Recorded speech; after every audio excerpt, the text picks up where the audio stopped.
스가랴 제사장의 딸이었던 아비야는 바로 그의 아버지 스가랴 제사장의 그 믿음을 이어받았던 것입니다. 그리고 그녀는 아들 히스기야가 아하스의 영향으로부터 지키기 위해서 그 히스기야를 하나님의 말씀으로 가르치고 또한 기도하였을 것입니다. 남편의 그 우상 숭배와 악행으로부터 아들을 지키고 그리고 참 믿음을 전수하기 위하여 부단히도 노력하였을 것입니다. 그리고 마침내 히스기야는 다윗과 같이 하나님 보시기에 정직히 행하는 왕으로 인정받게 됩니다.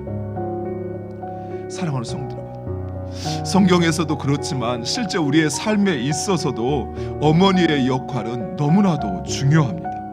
특별히 자녀 양육에 있어서 어머니의 역할은 거의 전부라고 해도 과언이 아닐 것입니다. 어머니의 말 한마디, 어머니의 행동거지 하나가 자녀의 인생을 결정짓는 것입니다.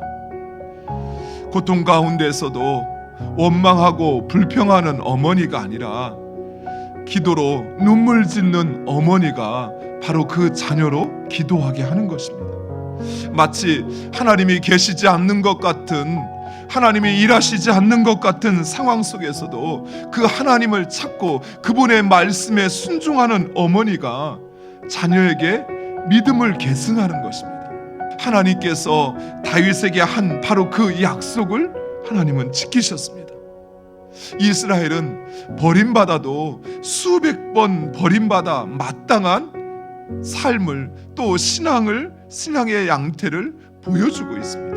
그러나 하나님은 그들을 포기하지 않으시고 히스기야를 준비시킴으로써 이스라엘 위에 그 다윗의 등불을 비추시겠다고, 영원히 다윗의 등불을 비추시겠다고 하신 그 약속을 지키셨던 것입니다.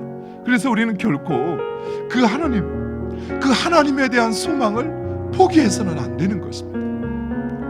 이렇게 유다의 왕이 된 히스기야, 그는 위기에 대한, 이스라엘이 처한 그 위기에 대한 정확한 진단을 내리고 있습니다. 다름 아닌 하나님 앞에 악을 행하고 하나님을 버렸기 때문입니다.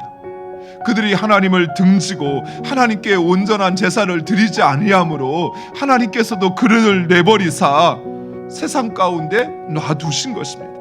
그래서 이스라엘은 놀람과 두려움과 비웃음거리가 되고 말았던 것입니다. 사랑하는 성도 여러분, 지금 우리에게 찾아온 이 위기 역시 다르지 않습니다.